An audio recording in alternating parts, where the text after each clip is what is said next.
کی فائرنگ میں مارا گیا. گوادر پورٹ اتھارٹی کے اٹیک میں جو سیکیورٹی فورسز کے جوان شہید ہوئے ان کو بھی خراج تحسین پیش کرتے ہیں. اور ہم یہ سمجھتے ہیں کہ اس ملک کی امن سلامتی کے لیے جو قربانیاں دی جا رہی ہیں وہ انشاءاللہ رائے گانی جائیں گی, اور اس میں امن قائم کرنے کے لیے انشاءاللہ تعالی حکومت اپنا بھرپور کردار ادا کرے گی. تھوڑی سیاست کی تھوڑی سی بات یہ کر لیں کہ تحریک انصاف اس وقت بہت ٹوٹ پھوٹ کا شکار ہے. فارورڈ بلاک کی خبریں آ رہی ہیں, گوہر خان صاحب ایک بات کرتے ہیں اور دوسری طرف سے شیر افضل مرور صاحب دوسری بات کرتے ہیں. کوئی کہتا ہے کہ خان صاحب نے کہا تھا کہ مجلس وحدت المسلمین کو جوائن کرنا ہے, کوئی کہتا ہے کہ نہیں انہوں نے کہا تھا کہ سنی اتحاد کونسل کو جوائن کرنا ہے, کوئی کہتا ہے کہ یہ غلط کہہ رہا ہے, کوئی کہتا ہے کہ وہ غلط کہہ رہا ہے. آپ ایک قومی جماعت ہیں, آپ کا بیہیویئر تو ایسا ہے جس طرح چھوٹے بچے آپس میں لڑتے ہیں. آپ بھی یہ آپس کے اختلافات جو آپ کے چل رہے ہیں اور جو گروپ بندی چل رہی ہے اور آپ کی جماعت ٹوٹ پھوٹ کا شکار ہے, نا اتفاقی ہے, آپس میں بدست و گریباں ہیں. کوئی کہتا ہے کہ جی ریما خان صاحبہ کو رول نہ دیا جائے, کوئی کہتا ہے جی فلاں کو رول دے دیں. تو یہ آپ بھی اس انٹرنل پولیٹکس کو چھوڑ کے میثاق معیشت کے حوالے سے اپنا کردار ادا کریں,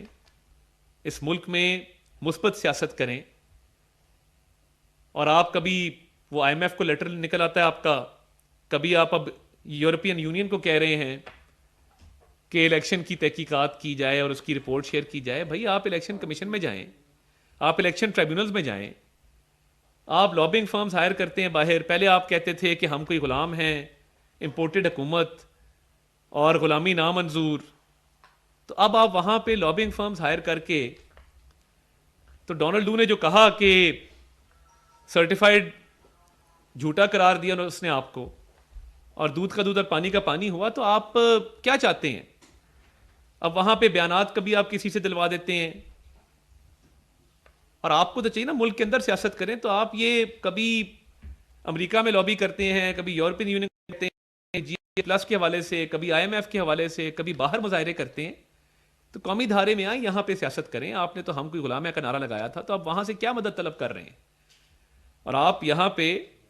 معیشت کے حوالے سے کوئی تجاویز ہیں وہ دیں, عام آدمی کے مسائل حل کرنے میں اپنا کردار ادا کریں. آپ الیکٹ ہو کے آئے ہیں, ایک صوبے کی حکومت آپ کے پاس ہے, تو آپ ابھی بھی آپس کی لڑائیاں اور کبھی اس کو خط لکھ کبھی اس کو کہہ, سوشل میڈیا پہ آپ یورپین یونین کو کہہ رہے ہیں کہ جی آپ کوئی رپورٹ ہمیں دیں الیکشن کے اوپر. تو آپ پاکستانی شہری ہیں, پاکستان میں بات کریں, آپ الیکشن ٹریبیونلز میں جائیں, آپ ای سی پی میں جائیں. تو میں سمجھتا ہوں کہ ایک قومی دھارے میں بھی ہمیں اتحاد و اتفاق پیدا کرنے کی ضرورت ہے. ان کے آپس کے اختلافات بہت ہوں گے اور پارٹی بڑی ٹوٹ پھوٹ کا ان کا شکار ہے, مگر ان کو چاہیے کہ مثبت کردار ادا کریں اور ذمہ دار پاکستانی شہری کی طرح نیشن بلڈنگ میں اور ملک کی معیشت کو سنوارنے میں اپنا کردار ادا کریں. اور سوشل میڈیا پہ بھی جو کیمپینز چلتی ہیں فیک نیوز کے حوالے سے, دیکھیں اس کو بھی اب بس کر دیں. ہم نے معیشت کو ٹھیک کرنا ہے, مہنگائی, بے روزگاری, غربت کا خاتمہ کرنا ہے, اور یہی انشاءاللہ تعالی ہمارا ایم ہے کہ اگلے بہت جلد انشاءاللہ تعالی ان تمام مسائل کا تدارک جو ہے وہ کیا جائے. بہت شکریہ. یاسر ملک دنیا نیوز. یہ بتائیے گا کہ آج چیمہ صاحب کے بچوں کی ایچ ایس ایم کالج میں جو فیس معافی والا معاملہ ہے گورنر کی جانب سے اس پر پرنسپل جو ہے ایچ ایس ایم کالج کی انہوں نے استعفیٰ بھی دیا اور انہوں نے کہا کہ میں اس ملک میں نہیں رہتی, میں باہر چلی جاؤں گی. اس معاملے پر آپ کیا کہیں گے؟ اور ایک اور اس کے ساتھ سوال ہے,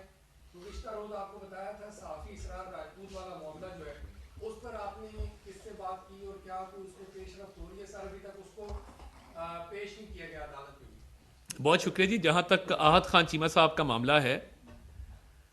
اس میں 3 سال ان کے بچے وہاں پہ نہیں پڑھ رہے تھے. اب قانون اس بات کی اجازت دیتا ہے کہ آپ جگہ پڑھ نہیں رہے تو پھر نہ پڑھنے کی فیس تو نہیں ادا کی جاتی. اور وہ ایک اپلیکیشن انہوں نے دی, قانون کے مطابق دی, رولز کے مطابق دی کہ میرے بچے اب وہاں پہ نہیں پڑھ رہے, تو جب پڑھ نہیں رہے تو پھر فیس کس بات کی ادا کی جائے. اور دیکھیں ہم تو وہ لوگ ہیں جنہوں نے ایجوکیشن ریفارمز کیے ملک کے اندر, جو پیف اسکالرشپس لے کے آئے, پنجاب ایجوکیشن فاؤنڈیشن کا کانسیپٹ لے کے آئے, لیپ ٹاپس کا جو ہے وہ اجرا کیا. تو یہ اس کو غلط رنگ دیا جا رہا ہے. اگر آپ اس رپورٹ کو اس کا بغور جائزہ لیں اور اس کو تفصیل سے پڑھیں تو ایسا نہیں تھا کہ ان کے بچے پڑھ رہے تھے اور انہوں نے کہا جی بچے میرے پڑھ رہے ہیں مگر مجھے فیس معافی دی جائے. بچے ان کی اسلام آباد شفٹ ہو چکے تھے, اسلام آباد کے اسکول میں پڑھ رہے تھے, تو انہوں نے کہا جو 3 سال اب وہاں نہیں پڑھ رہے اس دوران فیس ادا کرنے کا کوئی جواز نہیں ہے کہ جب پڑھ نہیں رہے تو پھر فیس کس بات کی دینی. تو میں سمجھتا ہوں کہ وہ ان کا رائٹ ہے کہ وہ قانون کے مطابق, ان کی اہلیہ نے ایک درخواست دی جس پہ قانون کے مطابق ایک فیصلہ کیا, گورنر صاحب نے, بورڈ آف گورنرز نے اس کا فیصلہ کیا. تو اگر وہاں پہ ایک سہولت لی نہیں جا رہی, ایک سروس لی نہیں جا رہی, تو پھر اس کی پیمنٹ نہ کرنے کے حوالے سے ان کی درخواست تھی جس پہ گورنر صاحب نے فیصلہ کیا. میں سمجھتا ہوں کہ وہ فیصلہ پڑھا جا سکتا ہے. اور اب جہاں تک آپ نے راولپنڈی کی ایک صحافی کا ذکر کیا, اس پہ انشاءاللہ تعالیٰ پنجاب حکومت سے ہم رابطہ کر رہے ہیں اور انشاءاللہ ان کو کہیں گے کہ اس پہ جو قانون کے مطابق آگے معاملہ چل سکتا ہے چلایا جائے. اور وہ بڑا ایک سینسٹیو ایشو تھا جو میری نظر سے گزرا, جس کے اندر ایک امام بارگاہ کے حوالے سے ایک بات کی گئی تھی. تو دیکھیں یہ ہماری ذمہ داری ہے کہ فرقہ واریت کو روکنا, ہم آہنگی پیدا کرنا آپس میں. تو خدا نہ خواستہ یہ معاملہ بہت خطرناک بھی ہو سکتا تھا, مگر اس پہ انشاءاللہ تعالیٰ کو اس کا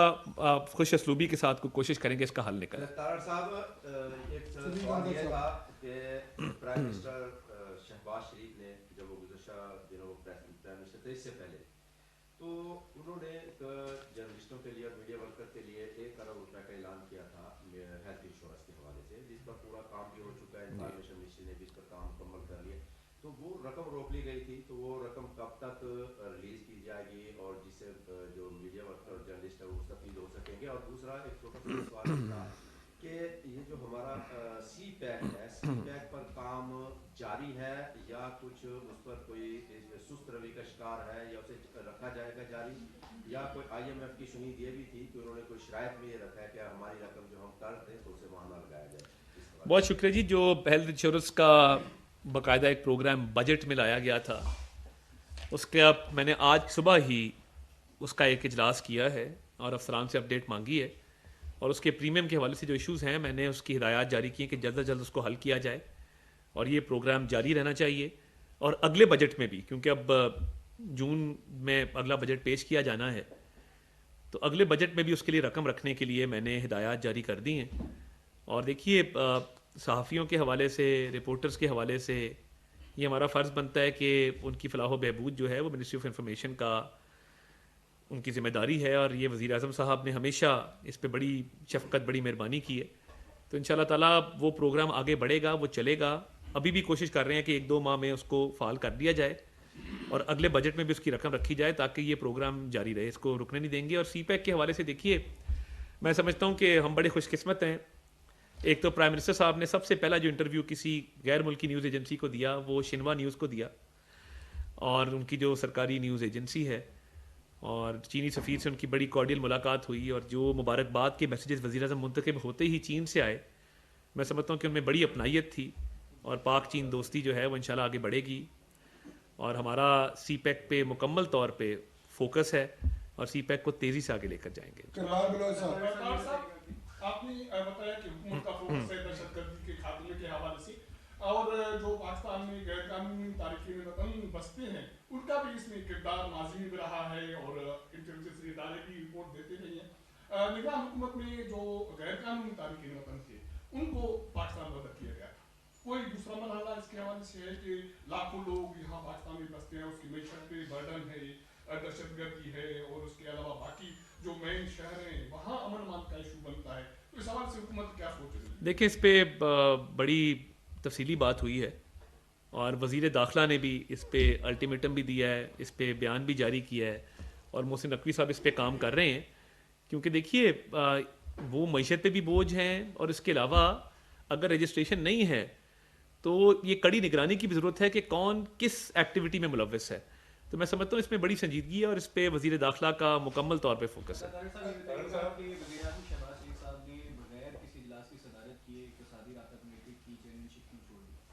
دیکھیں وزیر اعظم صاحب یہ بہتر سمجھتے تھے کہ اقتصادی رابطہ کمیٹی کی چیئرمین شپ وزیر خزانہ کے پاس ہونی چاہیے, اور بہت کوئی اہم معاملہ ہو وہ وزیر اعظم صاحب کے نوٹس میں لایا جائے.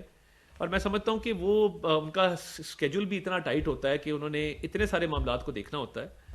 تو وہ معاشی اصلاحات کے حوالے سے میٹنگ بھی چیئر کر رہے ہیں،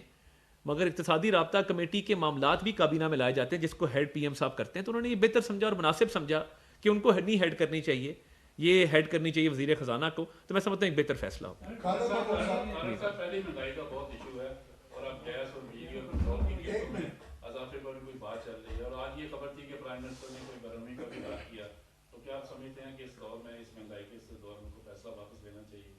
دیکھیں میں یہ سمجھتا ہوں کہ وزیر اعظم کا ویژن ہے کہ غریب آدمی پہ کم سے کم بوجھ ڈالا جائے اور زیادہ سے زیادہ رعایت غریب آدمی کو دی جائے، اور اس ملک کی اشرافیہ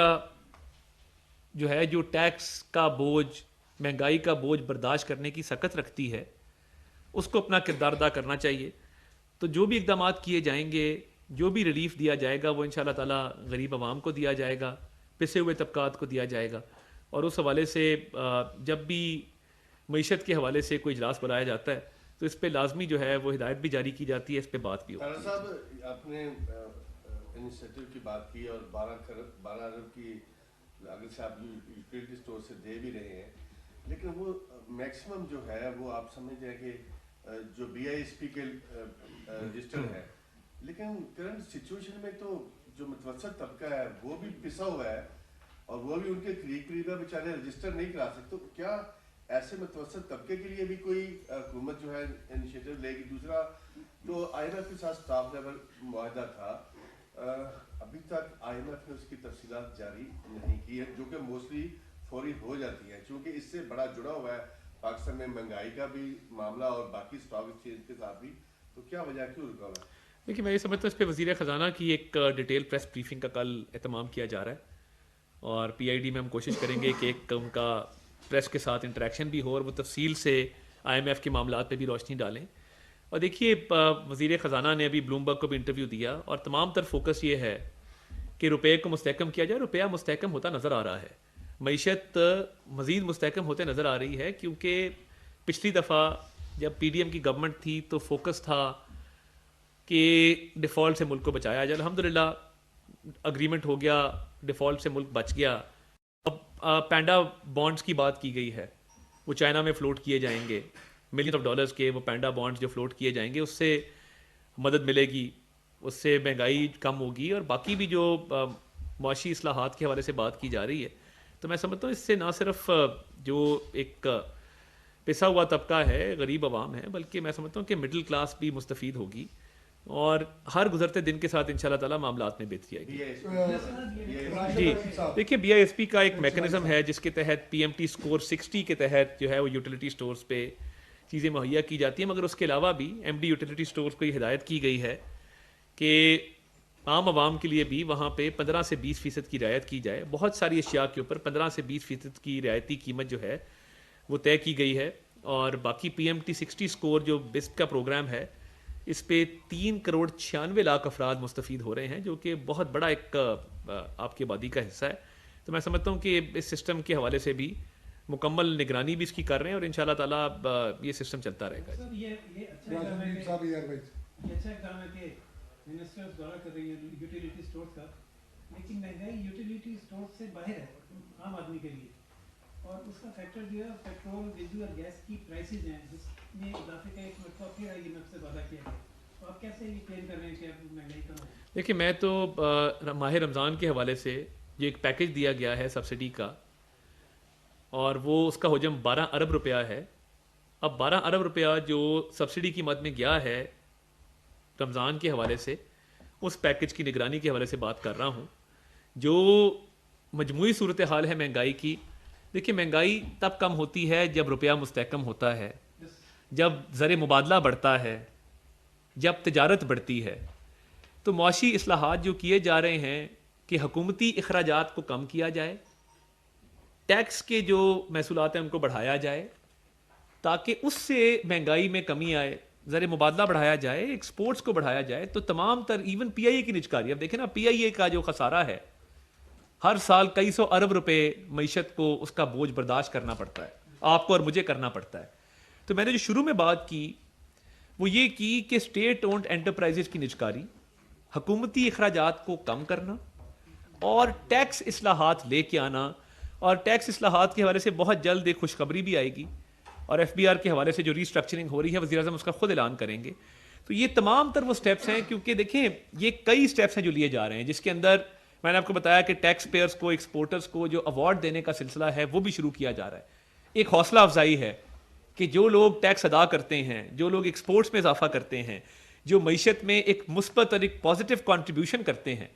ان کو اکنالجمنٹ دے کے حوصلہ افزائی کر کے یہ تلقین کر رہے ہیں کہ مزید کام کریں اور مزید معیشت میں کنٹریبیوٹ کریں. تو میں سمجھتا ہوں کہ اوور آل انشاءاللہ تعالی حالات جلد بہتر ہوں گے.